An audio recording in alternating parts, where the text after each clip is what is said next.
بسم الله الرحمن الرحيم السلام عليكم ورحمة الله وبركاته وصلوا هذا دبلوماسي ميديا واختيارنا وكلاءات كداواتان كان دقيستان أخباراتك وقدم بي عالمك هبا وقبض ناضاني حالة بريقة دحي هذا بقى قضب حساسية يعني دين هيا وحنكوه رأينا يا قضب كان سرايا القدس أو توغتي أسكري إسرائيلية أو كسقنا حرد الشتي غزة sidoo u dhacay howlgalkaas Saraayal Qudus oo ah laanta military ee ururka jihaadka Islaamiga ah ama Islamic Jihad ayaa maanta ku dhawaaqay in dagaalyahanadooda ay toogteen askari Israa'iili ah oo ku sugnaa agagaarka xerada qaxootiga ee Shati ee bartamaha magaalada Gaza. Sida lagu sheegay bayaanka rasmiga ah, askariga ayaa lagu toogtay isagoo saqafka guri ku yaala xeradaasi ku sugnaa. toogashadaasi waxay ahayd mid si toos ah dhaawac culus u gaarsiisay. Bayaanka ayaa intaasi ku daray in ciidamo ka tirsan Saraayal Qudus ay la galeen dagaal toos ah ciidamo Israa'iili ah gaar ahaan kuwa qalabaysan, kuwaas oo ku sugnaa xaafadda Tel Hawa. Dagaalkaas ayaa sababay dhaawac toos ah oo la gaarsiiyay ciidamada Israa'iil. Sidoo kale Saraayal Qudus ayaa sheegtay inay burburiyeen gaari military oo Israa'iili ah iyagoo adeegsanayay gantaal noociisu yahay MK-84 kaas oo ka dhacay agagaarka cisbitaalka Al-Qudus ee xaafadda Tel Hawa. Waxaa la arkayay diyaaradaha helikobtarka ah ee ciidanka Israa'iil oo tegaya goobtaas. Weerarkaasina waxaa la sheegay iyo dagaalkaasiba inuu ahaa mid aad u culus. Dhinaca kale marka ilo warbaahineed oo Israa'iili ah ayaa soo warinaya in magaalada Gaza ay ka dhacday wax ay ku tilmaameen dhacdo amni oo culus, taas oo ay ku geeriyoodeen ugu yaraan 2 askari halka tiro kaleetana oo ka tirsan ciidanka la soo wariyay inay dhaawacmeen. Wararka ayaa sheegaya in xoogagga iska caabinta Falastiin ay fuliyeen weerar qorsheysan oo ka dhan ah ciidamada Israa'iil, kaas oo ahaa mid ka mid ah weeraradii ugu xoogganaa oo muddooyinkii dambe lagu beegsaday ciidanka Israa'iil oo sii ballaarinayo dhulalka ay sii qabsanayaan. Warbaahinta Israa'iil waxay sidoo kale soo sheegayaan in diyaaradaha militariga ee qumaatiga u kaca ay dhaawacyada ku qaadeen helikobtaro halkaas oo la geenayay Beershacba iyo magaalada Tel Aviv. ilo xogogaal ah ayaa sheegay in taangi dagaal oo Israa'iili ah lagu beegsaday gantaalka lidka gaashaman, taasoo horseeday ama keentayba burbur iyo khasaaro culus. Howlgalladaas ayaa maanta saaxiibayaal dhacay.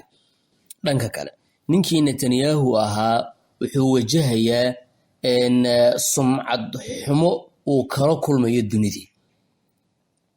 Ra'iisul Wasaaraha Israa'iil Benjamin Netanyahu ayaa la kulmaya saacadaha soo socdo kulan muhiim ah oo la yeelanaya madaxweynaha Mareykanka Donald Trump, kaas oo ka dhici doona aqalka cad, waxaana lagu soo bandhigayaa qorshe cusub oo ka kooban 21 qodob oo loogu talagalay in lagu soo afjaro colaadda marinka Gaza. Warbixin uu diyaariyay markaa wariyaha Haaretz, waa wargeys ka soo baxay Israa'iil, ayaa tilmaamaya in xaaladda siyaasadeed ee Washington ay isbedeshay oo sidii hore ma aha buu yiri, taasoo micnaheedu yahay in Netanyahu uu markan wajihi doono cadaadis dhab ah oo ka imaanaya Mareykanka si xal waara loogu helo dagaalka Gaza. Kulanka Netanyahu iyo Trump ayaa la filayaa in uu socdo muddo ku dhow 3 saacadood, kadibna Netanyahu si degdeg ah ayuu ugu laaban doonaa Israa'iil ka hor maalinta Yom Kippur la yiraahdo.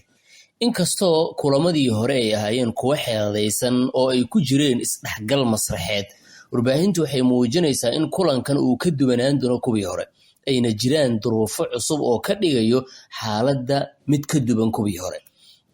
Qorshaha cusub ee 21 qodob ah oo laga soo xigtay sarkaal sare oo Mareykan ah wuxuu baaq u dirayaa ama uu soo jeedinayaa in dagaalka la joojiyo, wadahadalna la bilaabo. Qorshaha waxa uu sidoo kale ka hadlayaa suurtagalnimada in la dhiso dowlad Falastiini ah mustaqbalka dhow.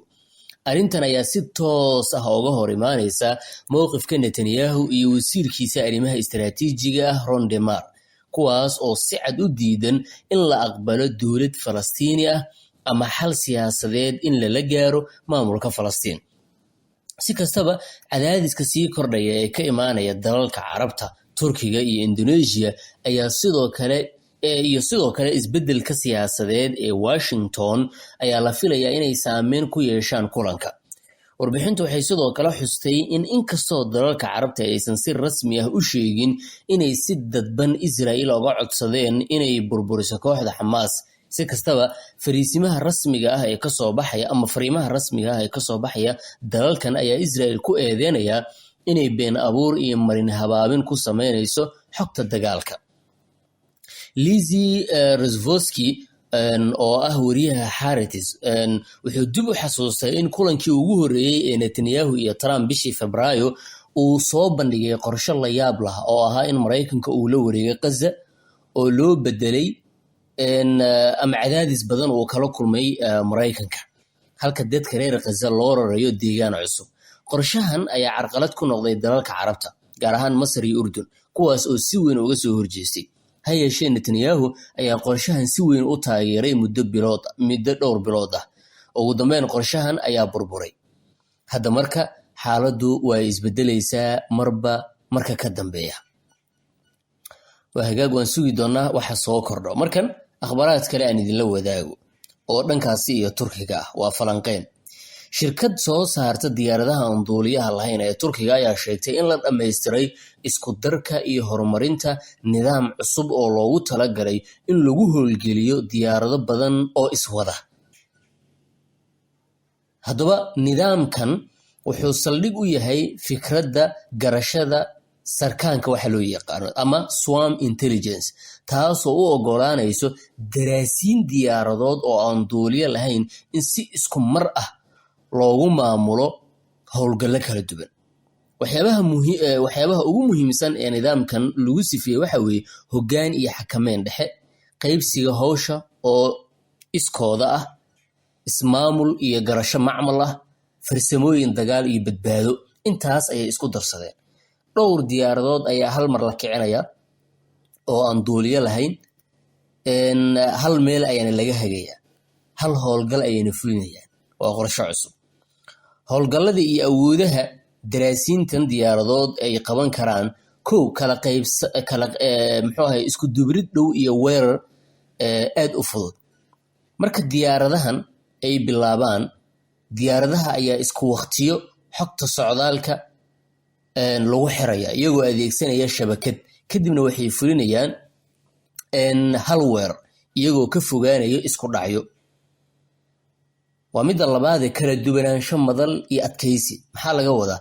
Noocyada kala duwan ee diyaaradaha ayaa isla sarkaanka ka shaqayn karaa, kadibna dib ay haddana usoo laaban karaan. Ma aha weeraradii ismiidaaminta ahaa ee isqarxinayay, ma aha kuwan. Waa kuwa inta howlgalla ay soo sameeyaan dib haddana usoo laabanayo. Diyaaradaha laba wey: kuwa iyagu isqarxinayo oo sida gantaalka oo kale u socdo, iyo kuwa inta howlgal fuliyaan dib usoo laaban karo, sidii Xisbullah ay dhowr mar ay kale ay sameeyeen. Turkiga ayaa qorshahaasi wadaa. Waa hagaag saaxiibayaal, war ku saabsan Turkiga aan ku soo afjaro.